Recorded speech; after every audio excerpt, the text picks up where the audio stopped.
Assalamualaikum warahmatullahi wabarakatuh dan salam sejahtera seperti yang kita janji-janji.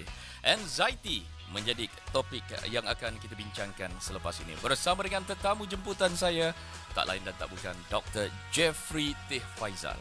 Nak tahu beliau apakah jawatan beliau? Sama-sama kita saksikan. Jangan ke mana-mana, terus bersama kami.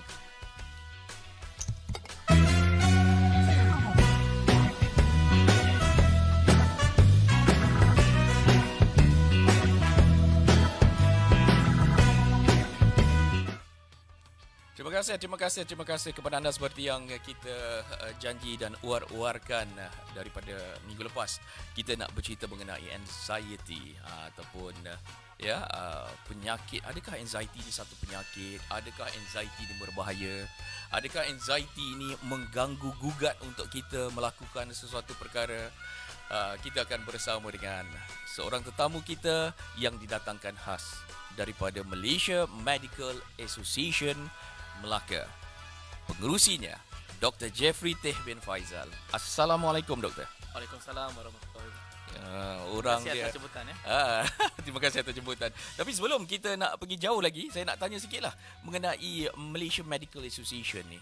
Apa tugas dan fungsinya persatuan? Ini persatuan ke ataupun di badan ini? Pertubuhan? Ia sebenarnya persatuan di mana kami kita panggil mewakili doktor swasta dan juga doktor kerajaan untuk mengetengahkan isu-isu yang penting lah yang melibatkan kita panggil dia livelihood lah. Okey, kerana tanpa persatuan suara tu tak kuat. Betul, tepat sekali. Terima kasih kerana Selalunya doktor-doktor ni apa yang dia tak puas hati yang selalu diketengahkan? Oh, berbeza isunya. Antara isu yang hangat dah. Doktor, kalau boleh kita share sikit lah. Boleh, tak ada masalah. Antara yang lepas-lepas dululah sebelum COVID ni lah. Kalau kita tengok semula, kalau isu doktor swasta adalah dari segi fee mereka lah, fee bayaran mereka, di mana sekiranya fee mereka kita tak revise, kita tak tengok semula, jadi gaji mereka terlibat lah, sebab insurans ni ikut pada fee tersebut. Itu yang dari segi satu isu daripada pihak swasta lah. Yang locum tu rate untuk doktor-doktor locum itu termasuk? Tak, itu kita panggil tidak. Trade effect. Iaitu trade matters ni adalah sendirilah kiranya. Tapi isu dia lebih kepada insurans lah. Baik. Baik. Jadi doktor, kita akan bercerita mengenai anxiety sepanjang lebih kurang 40 minit ini. Boleh. Dah bersedia doktor? Boleh, tak ada masalah. Ayo Afiq, kita mainkan video sedikit mengenai anxiety yang doktor bekalkan untuk kita. Sama-sama kita tonton.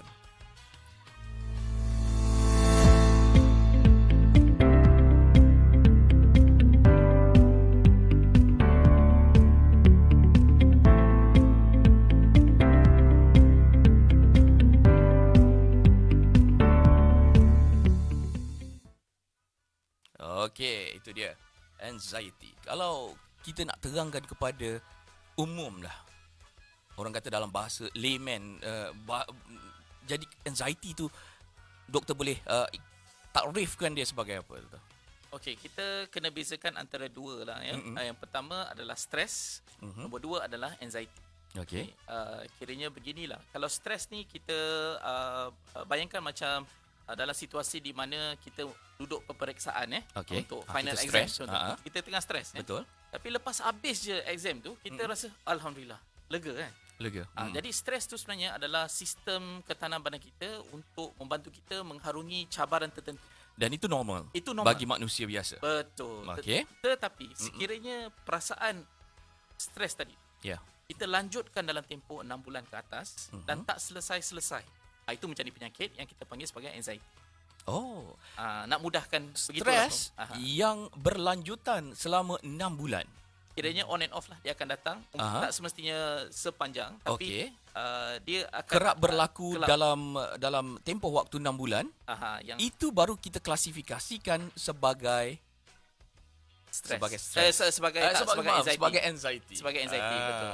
Jadi stres ni adalah tindak balas normal badan kita untuk menghadapi cabaran, tetapi sekiranya kita lanjutkan respon tersebut lebih 6 bulan, dia akan mendatangkan penyakit, dan anxiety ni sebenarnya adalah penyakit. Baik. Okey. Macam mana saya nak tahu yang saya ini mempunyai anxiety? Adakah sukar untuk kita nak kenal pasti, sebab orang yang menghadapi anxiety ni rata-rata mereka tak tahu apa penyakit mereka sebenarnya. Betul? Kadang-kadang pergi jumpa doktor. Saya ni perut saya ni tiba-tiba rasa banyak angin lah doktor. Saya dah makan ubat buang angin. Buang angin, ada ke ubat buang angin? Itu biasa tu. Kadang-kadang kita kena macam gastrik tak habis-habis. Contoh lah, ini contoh kan. Tapi doktor dia bagi ubat apa yang kita rasa simptom itu. Tetapi bagi doktor, macam mana dia nak pastikan bahawa itu adalah anxiety? Apa proses yang perlu doktor lakukan? Sebenarnya itu satu soalan yang sangat bagus, host. Thank you for asking that question. Sebenarnya saya rasa ini antara soalan yang saya rasa bukan menghantui pesakit saja, tetapi doktor yang merawat juga. Doktor pun mempunyai betul. masalah begini Sebab, untuk mengenal pasti. Mengenal pasti. Ya. Kita panggil skala yang kita boleh ukur di mana kita boleh menggunakan DAS score. Satu borang yang kita boleh isi ikut pada soalan yang ditanyakan pada kita dan kita boleh kirakan. Tetapi the question will be, bila doktor tu suspek? Ini yang susah sebab kebanyakan kes yang datang jumpa doktor adalah kita panggil sebagai psikosomatik. Maksudnya penyakit tu fizikal. Tapi sebenarnya fizikal tu disebabkan oleh benda lain. Contoh, macam you kata anxiety kan? Yeah. Contoh mungkin seseorang businessman ni mengalami masalah sebab mungkin bisnes tak boleh run secara betul. So dia fikir tak tidur malam, dia fikir last makan tak ikut menentu. So dia akan menyebabkan ulu hati dia rasa tak selesa. So dia pergi jumpa doktor, tapi dia tak rasa bahawa masalah yang sebenar bisnes dia tu mempengaruhi masalah fizikal dia, iaitu sakit perut. Jadi doktor tu pun tak suspek sebab apa, dia nampak macam normal. Inilah cabaran kami. Tetapi kita sebenarnya sebagai seorang doktor sepatutnya dalam musim sekarang ni kita kena lebih, kita panggil open dan saya rasa pemeriksaan seperti questionnaire tersebut, yang soalan tadi yang kita tanya tu kena lebih kerap. Sebab kalau kita tengok statistik 2015, 1/3 rakyat Malaysia mengalami masalah mental. 1/3. 1/3. Satu jumlah yang banyak. Satu jumlah yang banyak. Dan bila kita tengok ada pandemik, masalah pandemik dan sebagainya, ya betul, kita memang anticipate benda ni akan lebih meningkat. Jadi bentuk yang mereka datang jumpa doktor ni, kadang-kadang kita rasa fizikal tapi sebenarnya tidak. Betul. Tapi ini memerlukan, kita panggil dalam bahasa Inggeris, high index of suspicion. Maksudnya doktor tu kalau doktor tu pengalaman, dia akan kenal pasti lebih awal. Tadi doktor cakap kalau doktor itu berpengalaman. Macam mana kita nak tahu seseorang doktor itu berpengalaman? Dan mungkin MMA ataupun Malaysia Medical Association juga boleh mengenengahkan isu ini, kerana tak semua doktor berpengalaman. Dan bagaimana untuk doktor memastikan bahawa dia cukup knowledge ataupun cukup pengetahuan mengenai anxiety ni. Jadi selepas ini kita bersama, dan kita berhenti berehat kerana kita ada penaja pada petang ini, Awa minuman cappuccino latte. Dan selepas ni bawa masuk sikit, saya tengok doktor pun dah tekak dah kering-kering. Kita buat kopi dekat sini ya. Boleh, okey, jangan ke mana-mana.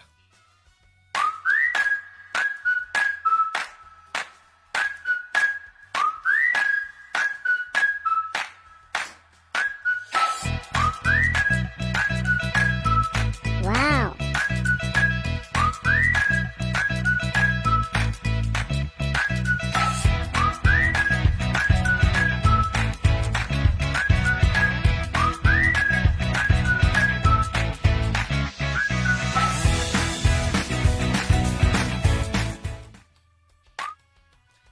Okey doktor, tiba-tiba je dah ada termos ni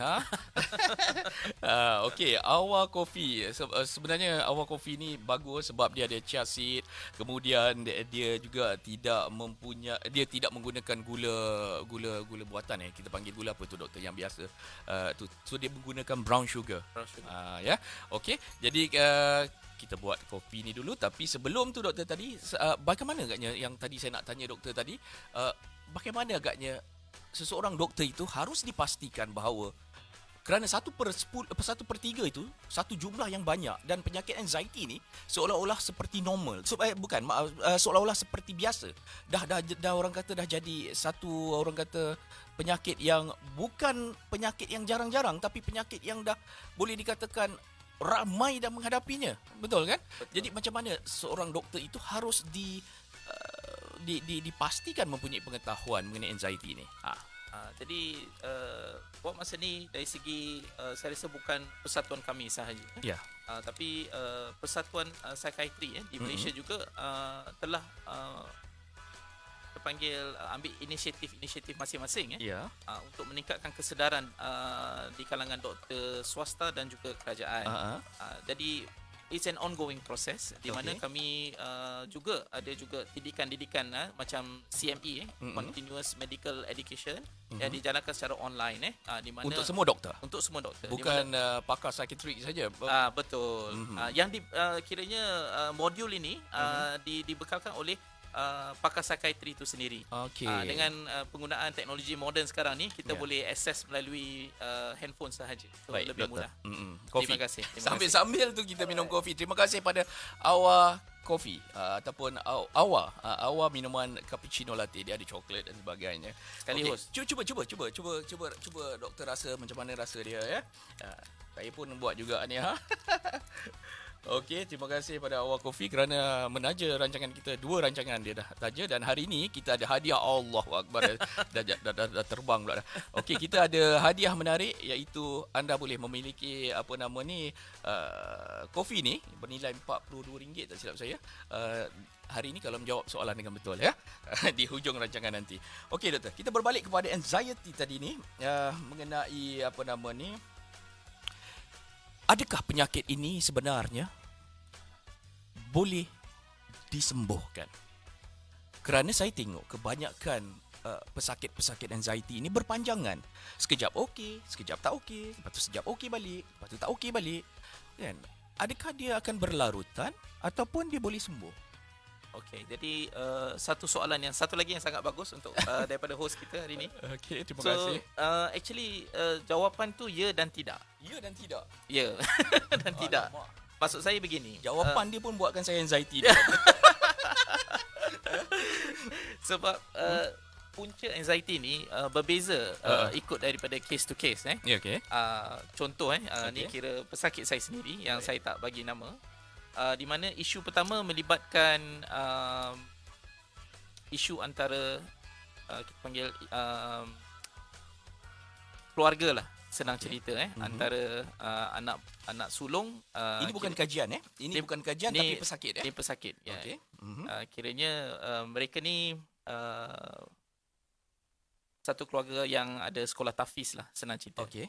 Jadi yang bongsu ni kiranya dia ada cara yang baru untuk mengajar anak murid. Tetapi yang jauh berbeza berbanding dengan cara biasa yang diajar ikut mak ayah dulu. Okey. Jadi yang sulung ni kiranya tidak bersetuju untuk nak mencuba sesuatu yang baru. Okey. Jadi setiap kali dia balik ke Melaka sebab dia dari Kelantan dia balik ke Melaka, dia rasa rumah tu tak selamat.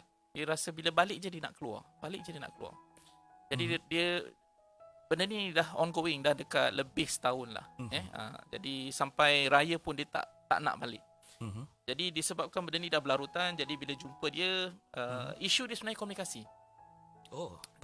Peranan ibu bapa itulah maksudnya. Ibu bapa Komunikasi dengan siapa? Komunikasi tu kira Dengan di sini ibu dan ayah. lebih kepada anak sulung iaitu abang dia sendiri dan juga adik. Di mana masing-masing tidak nak berjumpa dan berjumpa dan untuk nak cari penyelesaian, untuk nak menerima pandangan baru untuk mengajar. Maksud saya dari segi berbeza ideologi tentang nak mengajar sekolah di sekolah tahfiz tersebut. Sebab abang setuju dengan cara lama, adik nak cuba cara baru. Jadi di sini di mana masalah komunikasi tu, kalau kita selesaikan masalah komunikasi tu di antara abang pesakit dan juga dia sendiri boleh open dan cerita, masalah tu boleh selesai. Cuma dalam tempoh tu sebab setengah orang dia rasa malu nak menegur. Sebab dia kata dia abang, saya adik, kan? Jadi benda tu dia jenis yang pendiam, so dia menahan benda tu begitu lama. Jadi Kalau begitu doktor, betul. kalau begitulah situasinya, adakah doktor jalan penyelesaiannya ataupun pakar kaunseling merupakan jalan penyelesaiannya kalau masalah sebegini? So seperti mana yang saya terangkan, soalan yang bagus sekali lagi adalah doktor tak boleh bekerja seorang. Sebab di sini macam contoh saya bagi departmen lain, contoh macam doktor pakar ortopedik kalau kita patah tulang, mungkin doktor boleh sambungkan tulang tu dengan besi. Tapi lepas dah buat operation tu, doktor memerlukan fisioterapi untuk membantu kuatkan semula otot tersebut. Jadi di sini bila kita cerita pasal anxiety, doktor boleh mulakan rawatan. Dia boleh syorkan apa next step nak buat. Contoh dalam situasi ini di mana doktor ingin berjumpa dengan abang untuk cerita apa yang dah berlaku. Lepas dah kita bercerita dan kita bercerita kata mereka kena cari jalan penyelesaian dan sebagainya, baru kita boleh rujuk pakar kaunseling. Okey. Jadi mereka akan selesaikan di situ. Tapi di Malaysia sebab sistem ni tak berapa kita Ketengahkan. Jadi Ataupun tak berapa nak orang kata dipandang serius. betul. Jadi bukan satu macam kalau kita tengok di hospital, kalau lepas bedah kita akan rujuk terus ke fisioterapi macam tadi kan. Tapi kalau untuk ni kebiasaannya doktor sendiri yang akan buat kaunseling. Dia tak akan rujuk, dia akan buat sekali. Sekali lagi, satu lagi tugas berat seorang doktor. Bukan sahaja menyelesaikan dari segi ubat-ubatan, tetapi juga harus bersedia dari segi kepulihan untuk memberi kaunseling. Betul doktor ya? Mencabarlah sebenarnya, mencabar. Jadi tugas doktor sekarang ini semakin mencabar dan semakin mencabar. Saya rasa dalam musim sekarang ni semua profesion mencabar. Semua profesion, betul. Bukan hanya doktor. Tetapi orang kata kalau yang bestnya adalah di sudut perubatan sangat baik. Ya, dari segi sudut perubatan saat ini buat duit. Salah konsep tu. Kalau kita baik dengan kilang sarung tangannya lah ya, dari segi yalah ubat-ubatan, tetapi bukan itu maksud saya. Bukan itulah maksud saya sebenarnya. Okey. Jadi kalau saya nak tanyalah mengenai anxiety. Kalau ada di antara anda di luar sana yang mempunyai masalah anxiety ni, anda boleh hubungi saya di talian. Nombor telefon kami, berapa nombor telefonnya? Akmal tolong catatkan nombornya, saya pun dah tak ingat nombor. Sekejap saya tengok di sini nombornya. Saya pun hampir lupa. 011 6351 5050. Sekali lagi 011 6351 5050. Jom kita mainkan sedikit video jenis-jenis anxiety. Boleh, Afiq? Silakan.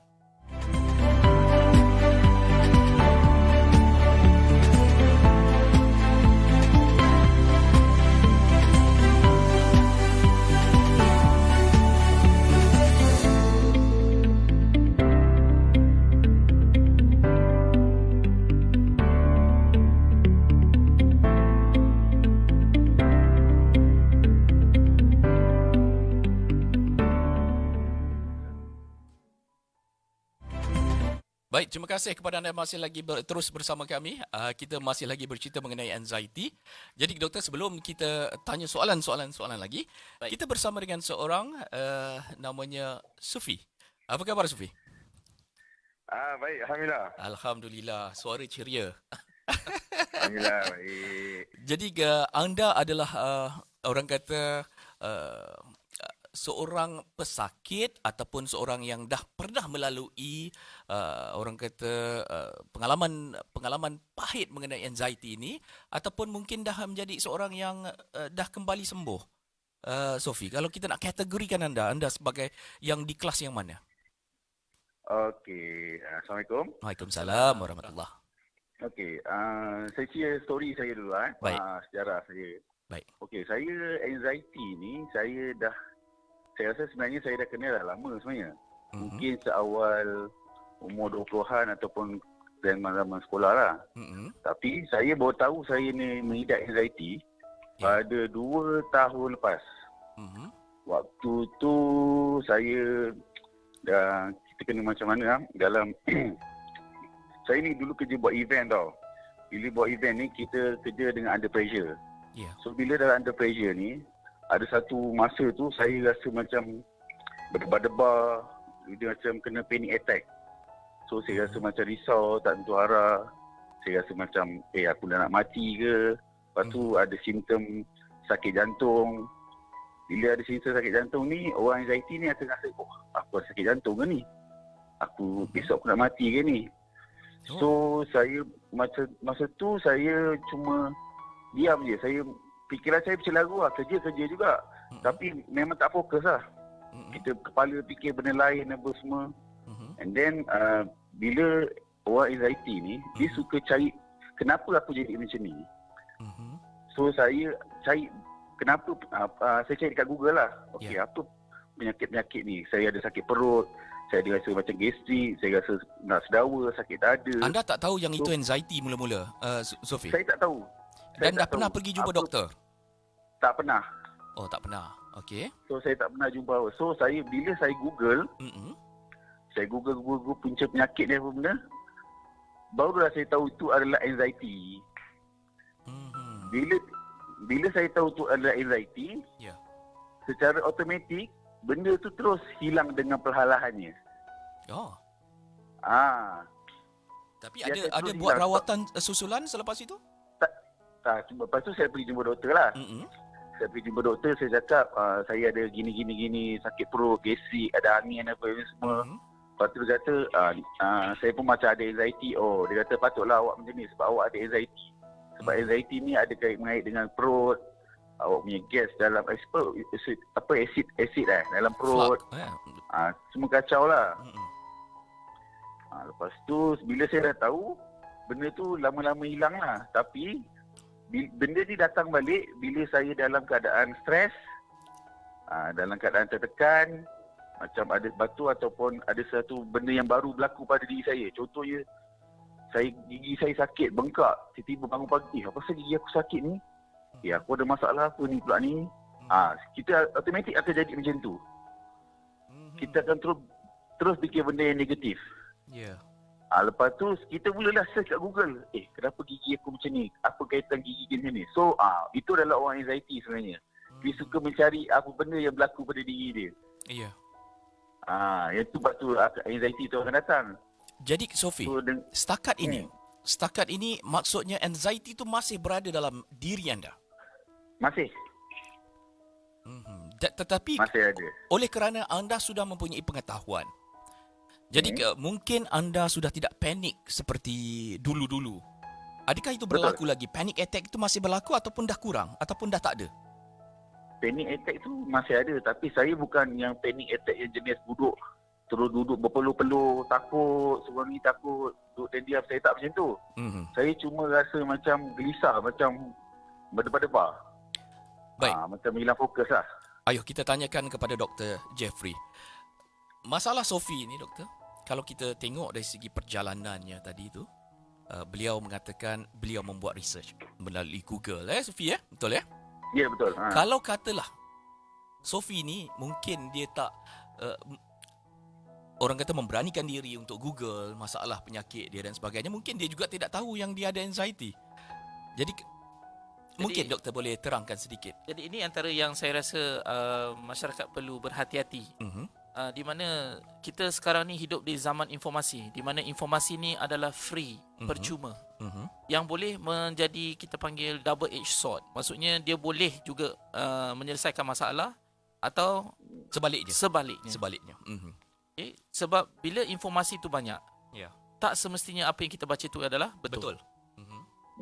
Jadi isu yang kita risau sekarang ni, contoh macam maklumat yang dibekalkan, it could be fake news. Okay, sekarang ni yang menjadi isu adalah fake news, atau kita kata benda yang kita baca tu sebenarnya tak betul.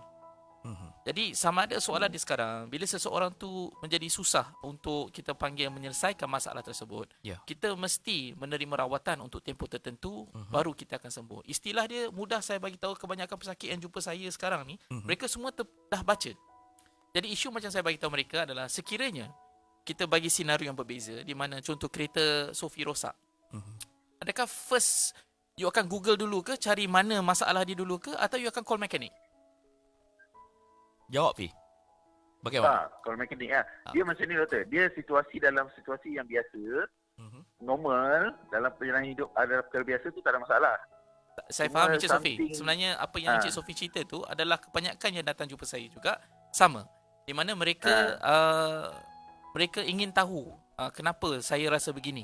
Tapi betul. Sebenarnya isu dia tak salah pun sekiranya mereka as host kita ceritakan berterus terang dengan doktor. Sebab itulah tugas kami. Tak kisah di swasta atau kerajaan, sebab kami akan memberi jalan ke mana kita nak pergi. Sama juga macam mekanik. Bila kita ada masalah, mereka hanya boleh dengar bunyi kereta dan enjin, dia dah tahu dekat mana masalah. Betul. So isunya macam kami ni sebenarnya adalah lebih kepada kita untuk membantu you ke arah mana. Kadang-kadang mungkin ubatan tu adalah tempoh yang pendek dan kita cuba cari root cause, di manakah punca sebenarnya masalah tu. So itulah tugas kami sebenarnya. Tapi insyaAllah saya rasa saya syorkanlah kalau boleh Encik Sophie untuk jumpa mana-mana doktor yang berdekatan. Okey, sekiranya anda rasa penjelasan tu tak memadai, tak salah untuk jumpa second opinion doktor yang seterusnya untuk nak minta pandangan kedua. Ya. Okey. Tetapi Sophie, sebelum kita berakhir, kekerapan, susah nak sebut kekerapan. Ni dah ada anxiety dah ni. Kekerapan ataupun anda kena anxiety ni dalam tahun ini, kalau boleh kita bagikan rasionya berapa agaknya? Saya dululah, kalau dulu sebelum saya tahu saya ada anxiety, kalau dalam 5 tu dalam 3.5 lah. Kalau sekarang ni once saya dah tahu saya ada anxiety ni dalam 1.5. Jadi lebih bersedia. Ya, betul. Semua sudah bersedia, dah tahu benda tu akan datang. Panic attack yang anda kena, Sophie, yang anda kena panic attack itu, paling teruk apa yang anda lakukan?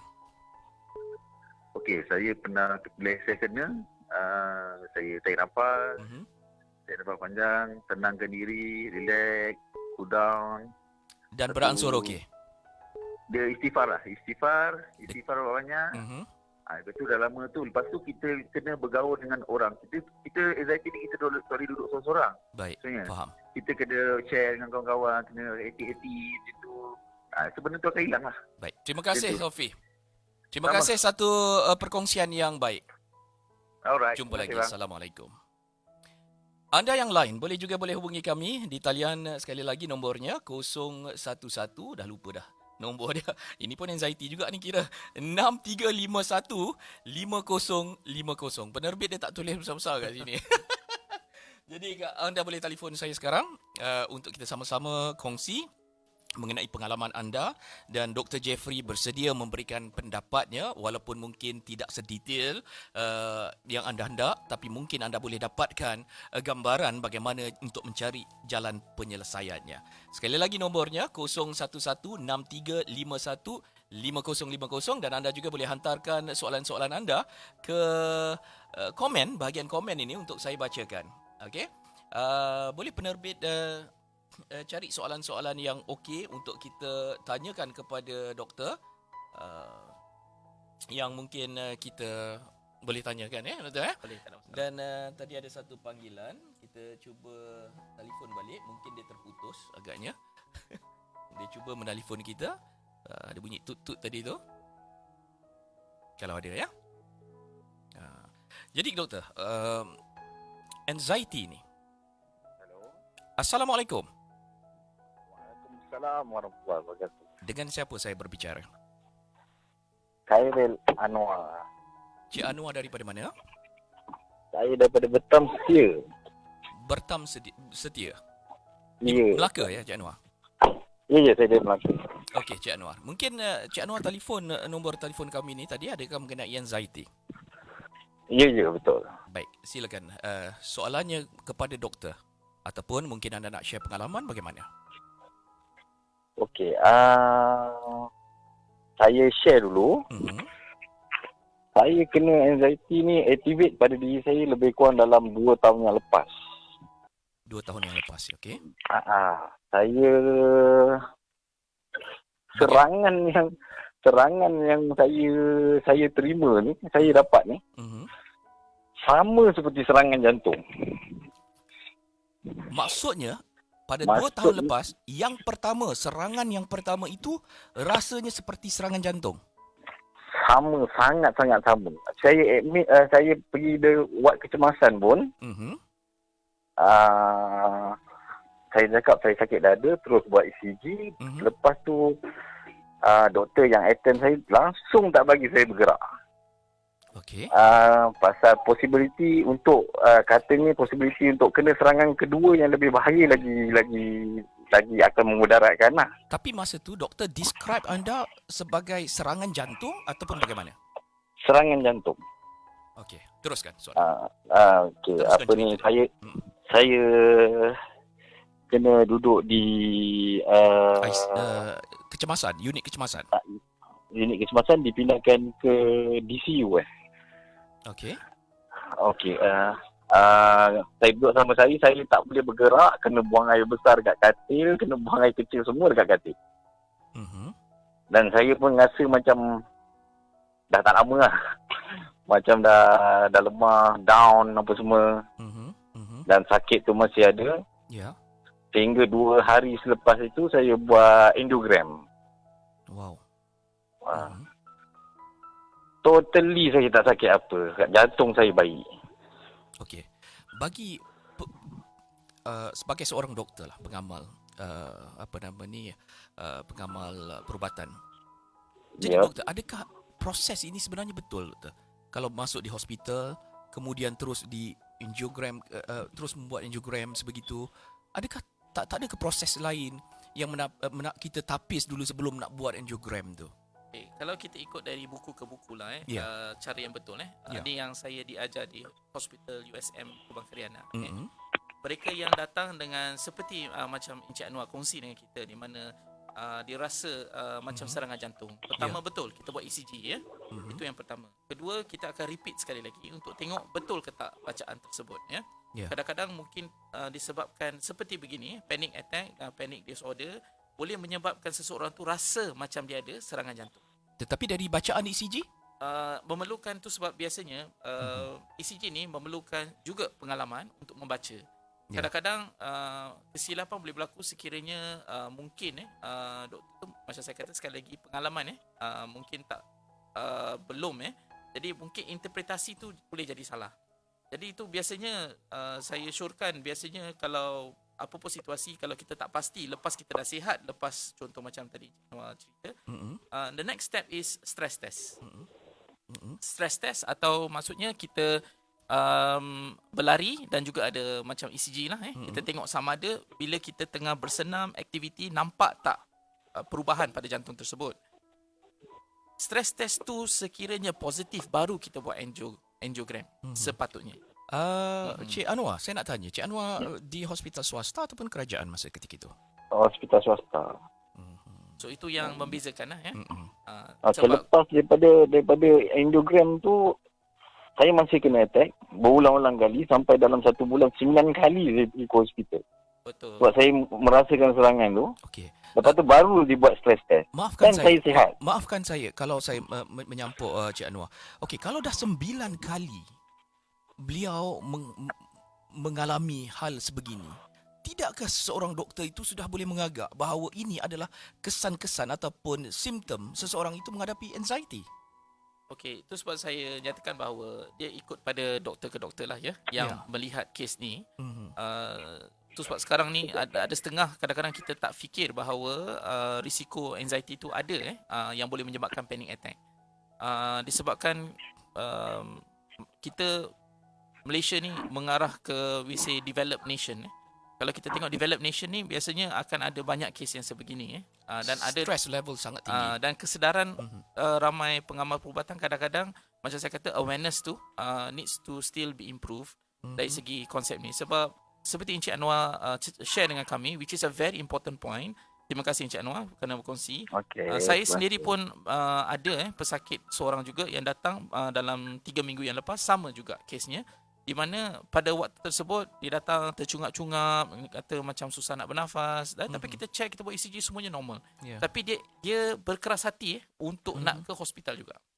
Tapi kebetulan kita ke hospital tersebut, doktor tu pun setuju bahawa ni bukan masalah jantung, ini adalah anxiety. Jadi itu sebab saya kata sekiranya serangan tu berlaku berkali-kali, saya memang syorkan bahawa tak salah untuk jumpa doktor yang kedua untuk minta pandangan, second opinion, Encik Anwar, saya syorkan second opinion. Tapi Encik Anwar sekarang dah berapa tahun dah? Waktu dah anda? 2 tahun dah. 2 tahun. Adakah anda sudah terbiasa dengan masalah ini? Macam dah biasa lah, dah tahu dah kena tu, tahu akan pulih. Dan sebenarnya kalau macam yang saya alami, apabila kita beralihkan perhatian kita, benda tu hilang sendiri. Contoh saya kena serangan, saya dah tercungap-cungap, sesak nafas apa semua, dah macam dah teringat nak mati apa semua, ada panggilan call saya jawab dan benda tu lama-lama hilang sendiri je. Ada perbualan dengan orang yang saya perlu teruskan. Jadi macam dia berlalu je macam tu. Jadi Saya pun tak sedar dia hilang. yang ini kita boleh katakan sebagai satu orang kata kita panggil apa? Satu cara bagaimana terapi untuk seseorang yang mengidap anxiety, iaitu pergaulan. Anda setuju? Ya, saya setuju. Atau mungkin saya permudahkan untuk Encik Anwar, saya mudahkan begini. Seperti mana Encik Anwar kongsi dengan saya, kadang-kadang benda ni berlaku ikut pada situasi tersebut. Contoh, mungkin ada setengah orang dia ada masalah ni berlaku sekiranya dia terdedah pada satu kawasan yang sangat sempit atau sangat kita panggil Gelap, gelap. Dia akan berlaku serangan sempit. tersebut. Itu betul. Dan bersorangan. Betul. Jadi kalau Encik bersama orang lain, 2-3 orang, you akan rasa lega. So ini adalah salah satu yang macam saya nak tegaskan di sini adalah trigger. Jadi benda ni memang cadangan saya, Encik memang saya syorkan Encik Anwar boleh dirawat sebenarnya benda ni. Dia bukan satu penyakit yang tak boleh dirawat. Ada cara keluarnya. Cumanya setengah orang macam saya kata, they can have phobias. Phobias ni maksudnya, contoh, setengah lelaki dia tak suka tengok tinggi. Kalau dia dekat kawasan tinggi, dia rasa jantung debar-debar, berpeluh sejuk, dia rasa takut. Ya, betul. Betul. Setengah orang dia tak boleh nak tengok laba-laba. Dia tengok laba-laba, dia takut kan. Kata, oh my god kan. So macam saya kata, jadi benda ni semua fobia ni adalah salah satu daripada kita panggil anxiety. Jadi cadangan saya, betul, saya setuju dengan Encik Anwar yang berkongsi dengan kami. Thank you very much sebab kes macam ni lah yang ramai yang kita jumpa sekarang ni. Dan thank you lah kerana share sebab benda ni macam saya kata tak mudah untuk seseorang nak berkongsi lah pengalaman yang macam ni. Yalah, betul. Jadi Noah, pengalaman anda ini sedikit sebanyak dapat memberikan kita juga sebagai ilmu kepada semua pendengar-pendengar yang lain ataupun penonton-penonton yang lain, di mana ilmu ini adalah satu ilmu yang kita tak boleh jual beli. Dia harus melalui pengalaman. Jadi mungkin dari segi pergaulan, dari segi bercakap dengan kawan-kawan, kalau itu boleh menurunkan kadar stres ataupun anxiety anda, maka itu adalah salah satu jalan penyelesaian juga untuk bagaimana kita mencari titik penyelesaiannya. Ya. Ya, betul. Terima kasih banyak-banyak kerana menghubungi saya, Cik Anwar. Ya. Assalamualaikum. Ya, terima kasih. Terima kasih. Kalau katakan doktor tadi kata kita duduk dalam gelap, kita akan rasa boleh jadi stres. Kita duduk dalam tempat yang sempit pun kadang-kadang kita boleh jadi stres. Macam tadi seorang warga, apa nama ni, Viral TV, seorang pemain bola sepak hebat tapi tengok ular dia terus stres. Dan itu pun kita boleh anggap sebagai mild anxiety jugalah ya. Ataupun itu biasa, itu normal. Kiranya fobia ni berbeza ikut pada orang tu sebab kita takkan tahu lah sampai kita ni. Tapi sekiranya kita, ada cara sebenarnya kita boleh menghadapi atau nak overcome masalah fobia ni, sebenarnya ada cara dia. Okey. Tapi memerlukan psikoterapi dan sebagainya lah, behavior therapy, semua tu memerlukan rawatan. Penceritaan dan juga sejarah kehidupan itu harus kita jadikan sebagai satu panduan untuk memberi keputusan seseorang itu mempunyai anxiety yang bagaimana. Sebab anxiety ni saya rasa mempunyai beza-beza. Setiap orang itu beza-beza kan doktor kan? Saya tak sure host pernah dengar sebenarnya anxiety ni banyak ada dalam 7 jenis. Ada 7 jenis. Kita ada videonya tadi. 7 jenis anxiety. Antaranya doktor. So antaranya yang pertama yang mungkin you pernah dengar OCD atau Obsessive Compulsive Disorder, di mana ada setengah yang dikata dia cuci tangan tu tak berhenti. Dia rasa macam tangan dia tak cukup bersih. Itu anxiety. Itu salah satu daripada komponen anxiety tersebut. Okay. Dia rasa macam tak puas hati, aku cuci ni tak bersih, nak cuci lagi. Ada setengah orang kata aku dah mop ni, macam tak puas hati nak mop lagi. Saya pernah duduk dekat sebelah orang yang mengambil wuduk kan, dekat masjid. Saya tengok dia dah basuh tangan. Lepas tu dia dah habis, dia basuh balik tangan dia lagi. Itu pun kategori yang Terus sebab saya kata benda ni adalah penyakit ikut pada durasi dia kena ada duration, tempoh tu penting. Tempoh tu kena penting lah sebab ni ikut DSM classification, jadi dia ada dia punya tempoh dia. Biasanya kalau tak silap kebanyakannya 6 bulan lah. Sekiranya dia berlaku macam sementara mungkin bukanlah ya. Kalau kita tengok macam yang tadi doktor kata tadi dia cuci tangan tu. Saya pernah tengok filem pun saya pernah tengok juga filem tu. Sekejap dia pakai dia bersihkan tangan dia, cuci. Tapi sebenarnya kalau you tanya mereka ni, dia tak boleh control impulse tu. Selagi tak buat, dia akan rasa tak puas. Okey. Dia kena buat. Lepas buat tu dia akan rasa alhamdulillah. Kita tenangkan keadaan doktor. Kita ada kuih tajaan, aiskrim tajaan daripada mana ni? tak silap saya aiskrim hari ini adalah fruit cones. Ya, fruit cones. Daripada mungkin boleh mainkan videonya. Terima kasih kepada fruit cones kerana menaja aiskrim untuk kita sambil-sambil tu. Doktor boleh makan aiskrim? Boleh, tak ada masalah. Okey, kalau boleh makan aiskrim kita menjamu selera aiskrim. Doktor nak ambil ke strawberry ke aiskrim betul. Shot dia. Ada mix berry. Bila datang sini kurang sikit anxiety. Kurang sikit.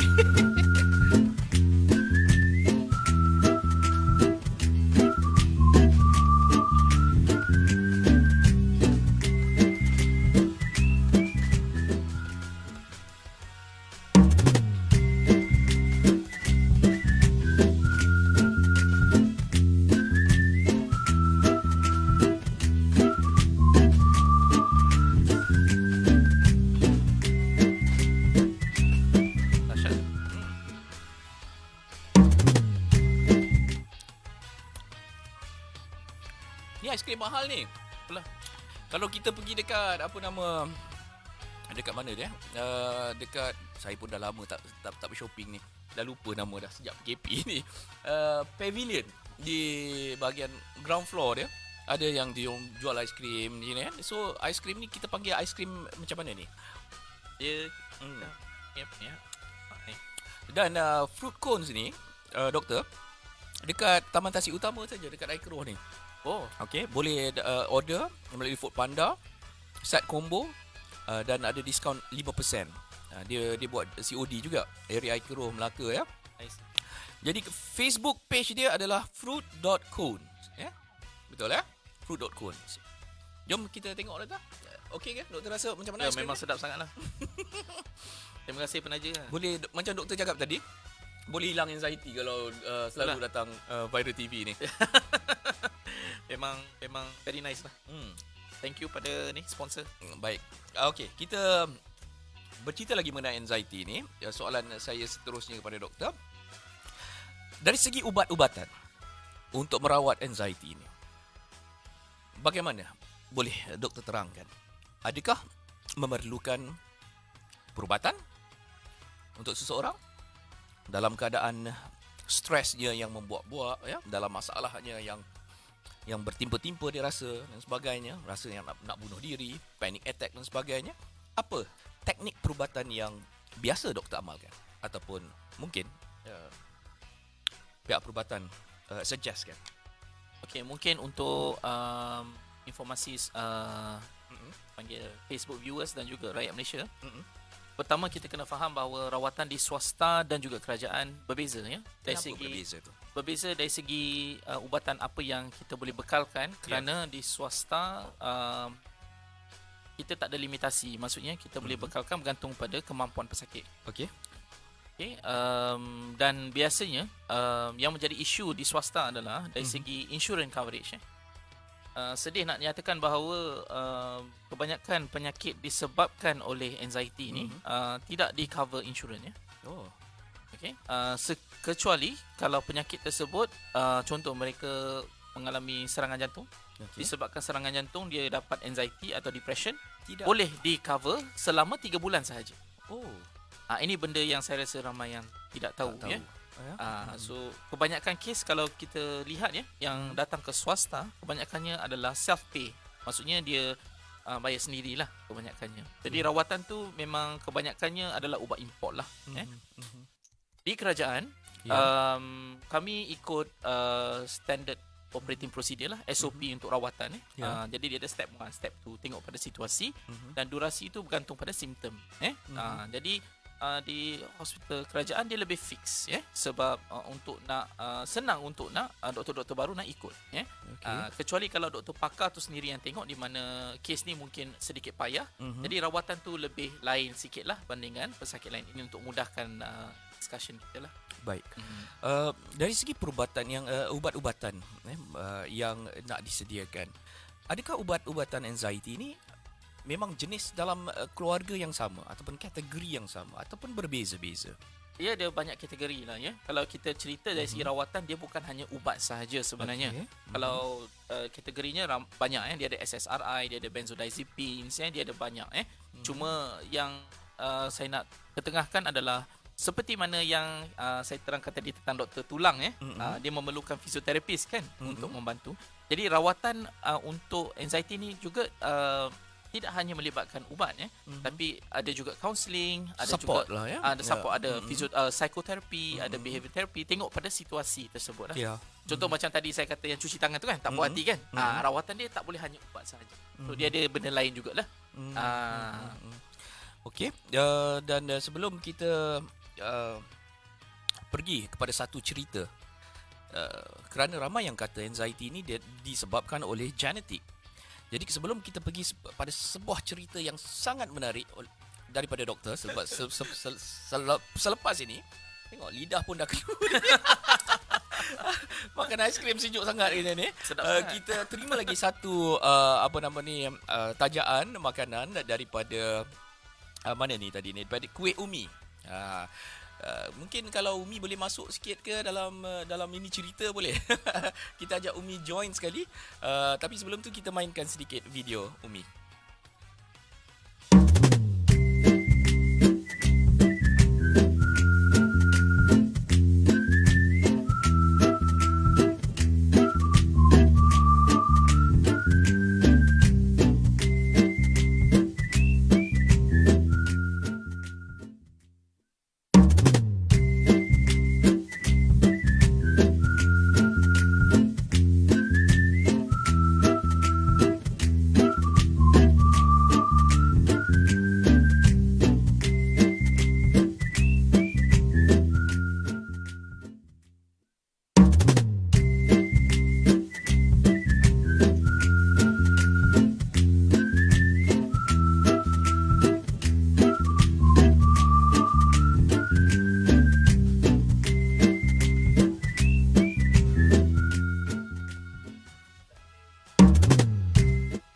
Terima kasih kepada anda masih lagi terus menonton kami di Viral TV Station Malaysia. Macam ni lah doktor sebenarnya. Kadang-kadang dia boleh mengundang darah tinggi juga. Kadang-kadang dia boleh datang sini memang kurang anxiety. Anxiety tu pasti kurang, ya. Tapi kegemukan itu mungkin. Nanti kita cerita pasal gemuk InsyaAllah. Okey, apa pun terima kasih kepada penaja kita Umi. Umi ni doktor adalah wanita pertama yang mengendalikan ataupun membawa, kalau kapal kita panggil kapten kan, tetapi kalau bot kita panggil apa Umi? Jurumudi. Jurumudi bot di Sungai Melaka. Pada awal-awal pembukaan Sungai Melaka, ada bot kan, bot untuk cruise tu kan. Dan Umi adalah pengemudi wanita pertama di Melaka. Kita sangat berbangga lah. Dan sejak dia menjak ni, dia dah jadi usahawan, kita panggil apa? Usaha wanita. Anxiety ni tu. Relax, stress. Dia buat itu apa tu Mi? Yang ini adalah kek gula hangus. Mungkin kamera boleh zoom in. Kek gula hangus ni kalau nak ikutkan orang lama-lama je pandai makan, sebab itu anak saya pun penggemar kek, dia tak berapa pandai makan kuih. Okey, cuba kita zoom in tengok kek dia bersarang. Gula hangus Kek gula hangus, ada orang panggil kek sarang semut. Tengok, cuba kalau saya belahkan dia ni. Nak cuba tengok dalam dia. Dia bersarang. Ini proses buat dia berapa lama ni? Yang ni lebih kurang 1 jam.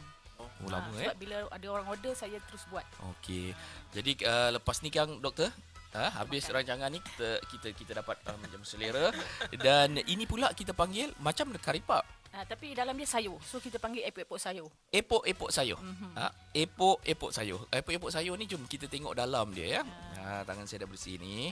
Okey, jom kita tengok dalam dia.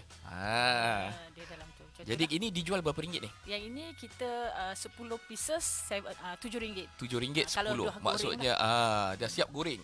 Makan dia dengan sos. Okey. Jadi yang ini pula apa benda ni? Yang ini marku. Maruku lah. Maruku lah. Tak semestinya di Fabali sajalah. Dr. Jeffrey memang suka maruku. Sambil-sambil dia tunggu patient datang, kadang-kadang dia makan maruku. Boleh, tak masalah. Ini pun salah satu macam mana nak hilangkan stres juga doktor makan ya. Saya host tahu banyak rasa saya. Badan doktor dengan badan saya lebih kurang. Saya rasa dia memang mempunyai selera yang tinggi ya. Okey, kita berehat sekejap. Selepas ini kita nak tengok sedikit mengenai penyebab anxiety dalam bentuk video. Silakan Rafiq.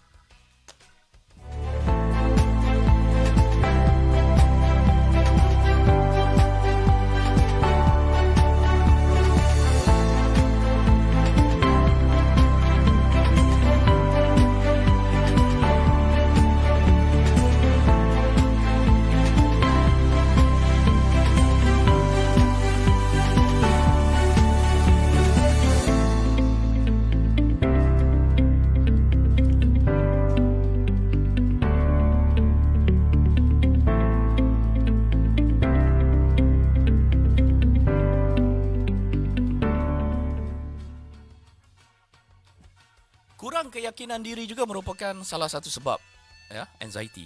Betul. Maksudnya kita tak rasa kita boleh buat ataupun macam mana doktor? Kalau kurang keyakinan diri macam mana? Contoh je kalau mungkin boleh kita terangkan sikit. Okey, sebenarnya betul lah seperti mana yang host kongsi bila kurang keyakinan ni kita kadang-kadang tak nak ambil risiko. Kita lebih kepada Play safe. Lepas tu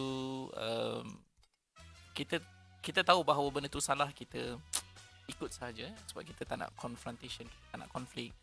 Jadi kadang-kadang kenapa low self esteem ni menjadi masalah sebab peluang untuk kita nak advance in our career pun tak Susah. banyak.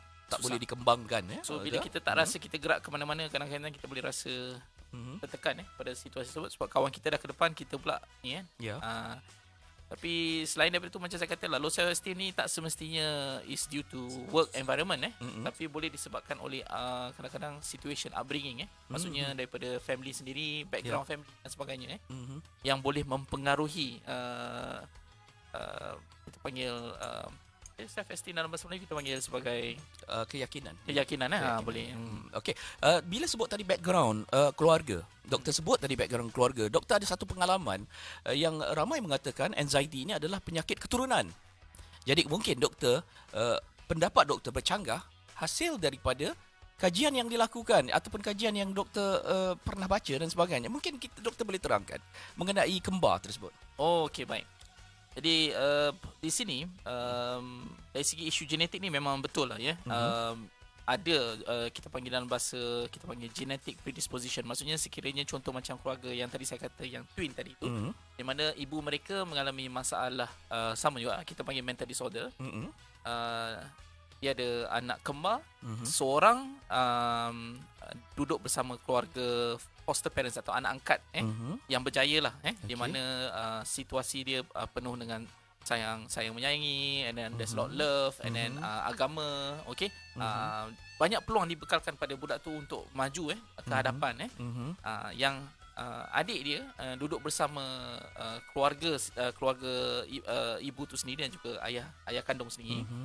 Di mana ayah dia ni penanggih, minum arak dan sebagainya. Jadi situasi yang dihidup tu sebenarnya tak berapa merangsangkan untuk dia fikir masa depan. Okey, faham. Jadi bila kita tengok perjalanan mereka berdua ni berbeza sangat. Seorang tu turn out to be someone successful, tak ada masalah kehidupan, tapi yang seorang lagi ni ada masalah lah di mana in and out hospital, masalah kesihatan.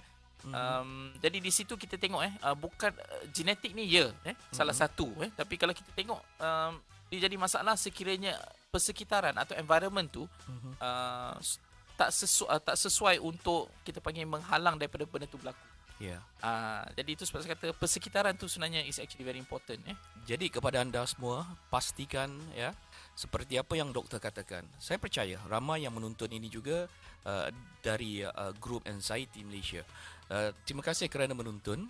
Seperti doktor katakan, ia bukanlah kita tidak boleh menyatakan sewenang-wenangnya bahawa anxiety ini merupakan satu penyakit keturunan ataupun genetik. Daripada kajian yang dilakukan tadi menunjukkan apabila dua adik-beradik kembar yang tinggal secara orang kata berasingan dengan family yang baik dan juga family yang mungkin kurang serba kekurangan dan sebagainya, menghasilkan anak yang kembar tetapi mempunyai lifestyle dan juga pemikiran serta kesihatan yang berbeza. Ingat Mungkin cara explanation saya tu jelas ataupun mungkin doktor nak tambah? Boleh, tapi saya cuma nak ingatkan bahawa ini tak bermaksud dia blanket rule maksudnya untuk semua.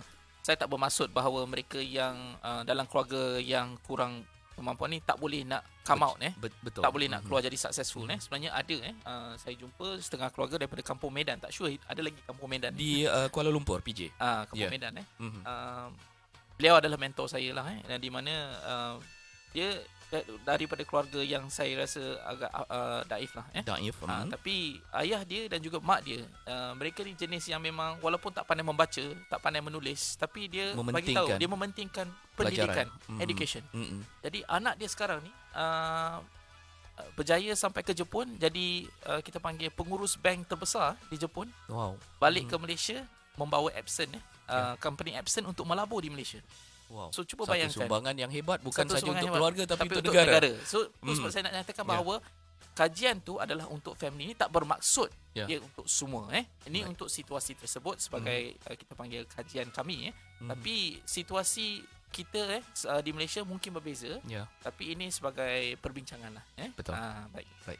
Okey, saya nak baca penonton-penonton kita. Kita ada hadiah hari ini iaitu awar minuman cappuccino latte dan kalau dah bersedia saya nak tanyakan soalan untuk anda menjawab. Terima kasih kepada semua Saimiah yang menonton, Norizan, Rosa, terima kasih pada Nurul Aimi, terima kasih pada Ika Zailani, terima kasih juga pada Azlina Liza, terima kasih kepada mungkin ada yang Faizah Zainal, terima kasih juga kepada Natasha Izra dan ramai lagi yang menonton tadi mungkin terlalu panjang sangat, ada juga yang kehabisan data kerana menonton kita doktor. Namun siaran ini anda boleh tengok lagi kerana akan tetap berada di Facebook Viral TV Station Malaysia untuk selama-lamanya insya-Allah.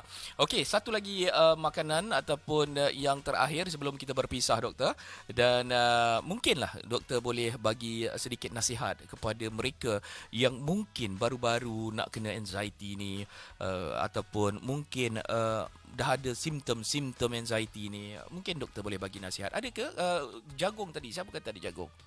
Ada. Okey, boleh bawa masuk terus. Mungkin doktor, silakan. Baik. Nasihat saya sebagai seorang pengamal perubatan untuk rakyat Melaka dan juga Malaysia. Pertama, sekiranya anda mengalami you tak pasti sama ada ini adalah stres atau anxiety, boleh jumpa dengan doktor berdekatan untuk menerima pandangan beliau. Dan sekiranya anda rasa bahawa penjelasan tu you rasa tak berapa you boleh jumpa doktor yang kedua. Tak ada masalah. Cuma kita kena berhati-hati dengan apa yang kita baca di internet dan juga di WhatsApp. Dengan keadaan sekarang informasi boleh flow begitu saja. Kita tak kadang-kadang kebenaran betul. Kita tak tahu kita boleh kita nak menapis ni tak berapa pasti Jadi itu cadangan saya lah Jadi seek expert help, sebab tak salah membaca, tak salah mengkaji. Betul. Tetapi harus juga macam kita belajar agama lah. Kita kena ada cikgu agama kita ataupun kita boleh baca Quran tapi kadang-kadang mungkin harkat tak betul, tajwid tak betul. Jadi kita kena minta lah yang pakar dalam hal ini. Tepat sekali. Doktor, ini bau dia sangat sedap ni. Ini adalah makanan yang terakhir yang ditaja oleh mungkin cuba playkan video dia. Adakah video untuk corn ini ataupun jagung ini? Ini lain macam jagung ni doktor. Oh, dahsyat. Ya.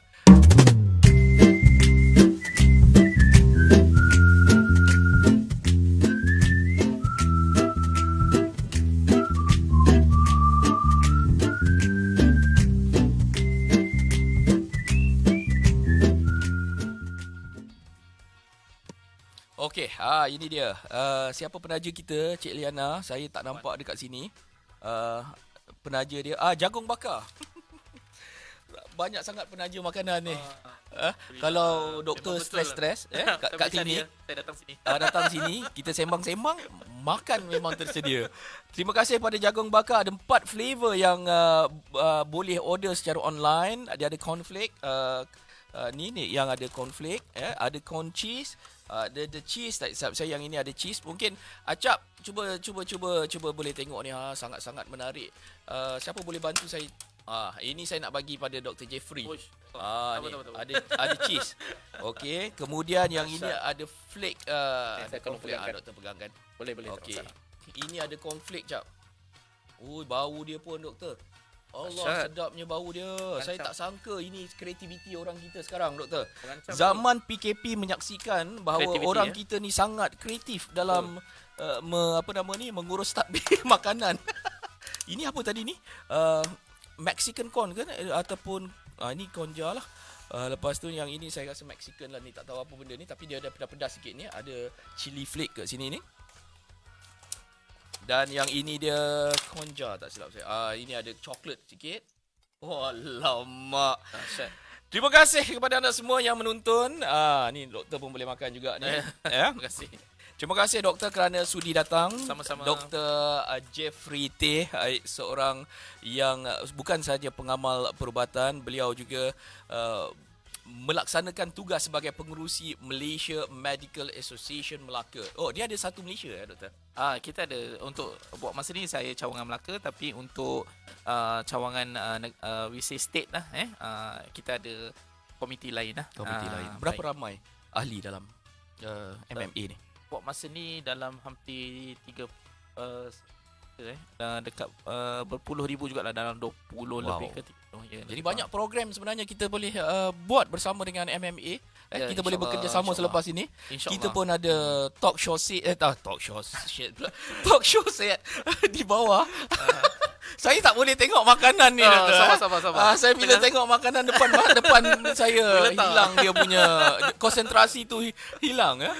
Kita juga dekat bawah kita ada green screen studio dan sebagainya. Selepas ini saya bawa doktor jalan-jalan untuk menyaksikan Viral TV Station Malaysia. Baik. Tapi saya memang kagum, memang hebat. Alhamdulillah. Tahniah pada Dan bos. terima kasih kerana sekali lagi Dr. sudi datang untuk bercerita mengenai anxiety. Terima kasih. Kepada anda yang mempunyai sebarang masalah ataupun sebarang nak orang kata nak berkongsi pendapat dan sebagainya, Dr. Jeffrey dia ada IG dia ataupun Facebook ada yang boleh mereka Tapi sama-sama. saya low profile. Low profile. Oh, dia bukan dia tak nak jadi doktor celebrity lah belum Tapi lagi tak apa. Nanti saya akan jemput Dr. Jeffrey datang di Viral TV sekali lagi. Mungkin kita cerita pasal mengenai diet dan sebagainya. Boleh. Nanti makanan jadi kurang Makanan kena kurang time tu. Okey doktor, terima kasih banyak-banyak. Okey, terima kasih kerana Viral sudi TV. datang. Baik. Dan saya ada satu soalan untuk anda memenangi. Sebenarnya kita ada dua hadiah awal minuman cappuccino latte ni. Kerana kopi dia okey doktor Saya buat mungkin terlalu cair katnya kot. Tak, okey. Boleh. Okey, soalannya Dr. Jeffrey merupakan pengerusi kepada kepada apa? Malaysia, sambung ya. Daripada mana? Daripada persatuan. Kita panggil persatuan ya, doktor ya. Betul. Persatuan ya. Jadi ke persatuan ini, sebutkan nama penuh persatuan ini. Dan saya perlukan 2 jawapan yang terawal untuk memenangi 2 kotak awal minuman cappuccino latte. Sila mainkan video cappuccino latte.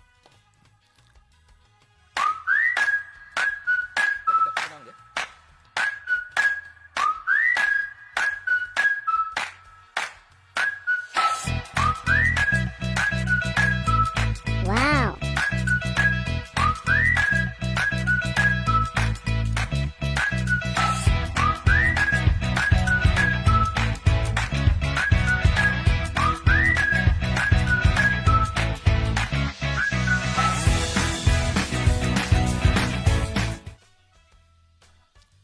Okey, jadi kalau boleh kita umumkan pemenangnya, penerbit. Boleh bagi saya nama pemenangnya untuk memenangi awal minuman cappuccino latte. Doktor, kalau ada produk-produk kesihatan kalau nak diberikan kepada hadiah, doktor pun boleh Boleh. turut serta Boleh. mana tahu ada barang-barang perubatan yang mungkin boleh kita share bersama, kita promote bersama. InsyaAllah boleh. Tak ada masalah. Doktor kita tak boleh promote, tapi produk kita boleh promote ya. Produk boleh. Masih dilaksanakan doktor di Malaysia masih dilaksanakan undang-undang itu ya. Betul. Maksudnya kita tidak boleh mengenengahkan seseorang doktor itu secara Betul. iklan ya. Tak boleh ya. Tepat sekali host. Dan nombor 2 adalah dari segi ubatan setengah ubatan macam ubat kencing manis dan sebagainya pun tidak boleh panggil diwawarkan beginilah Ya, sebab betul. ikut salah dari segi undang-undang. Betul. Tepat sekali. Jadi hal-hal sebegini harus kita jagalah kan ya. Kadang-kadang orang kata boleh sembuh hal ni, sembuh ni, tapi kadang-kadang side effect dia pun kita tak tahu dan sebagainya. Betul. Jadi untuk produk-produk kesihatan pun kita pun ada juga yang sudi nak tawarkan, tapi kita tak mungkin kita boleh bagi hadiah tapi kita tak nyatakan dia boleh menyembuhkan penyakit dan sebagainya ya. Tepat sekali. Tepat sekali ya. Bos memang profesional lah, saya respect. Alamak. Baik. Terima kasih kerana sudi datang, Doktor. Cuaca di Melaka pun bagus. Kita bersiaran di Melaka ya, bukan di Kuala Lumpur. Dan beza dia. Jadi orang-orang Melaka, orang-orang yang berada di sekitar selatan boleh bersama dengan Viral TV Station Malaysia, boleh hubungi penerbit kami kalau anda mempunyai produk ataupun anda nak taja makanan dan sebagainya, boleh menghubungi penerbit kami dengan DM saja di Viral TV Station Malaysia. Okey, siapa pemenangnya? Ada dah dinyatakan pemenangnya. Siapa? Syarul Hanafi merupakan pemenang untuk awak minuman cappuccino latte 1. Yang nombor 2, dah ada pemenang nombor 2. Kita ada 2 kotak. Doktor kalau tengok sini, pengerusi Malaysia Medical Association, Prince DK. Prince DK bukan salah Okey. Kalau tak terbalik kalau terbalik tak boleh lah. Suhaina Su tu MMA dia sebut. Tak boleh nama penuh, tapi tak apalah Dr. Jeffrey kata dia okey ni. Jadi Suhaina Su kita bagilah hadiah ini. Boleh? Boleh tak? Ataupun ada lagi nama yang lain. Sebab MMA adalah singkatan, jadi kita harap okeylah ya. Doktor Nabila ya. Okey, terima kasih banyak-banyak. Baik hati doktor ni. Jumpa lagi. Selamat petang Malaysia di mana jua anda berada. Assalamualaikum warahmatullahi wabarakatuh. Bye-bye untuk semua.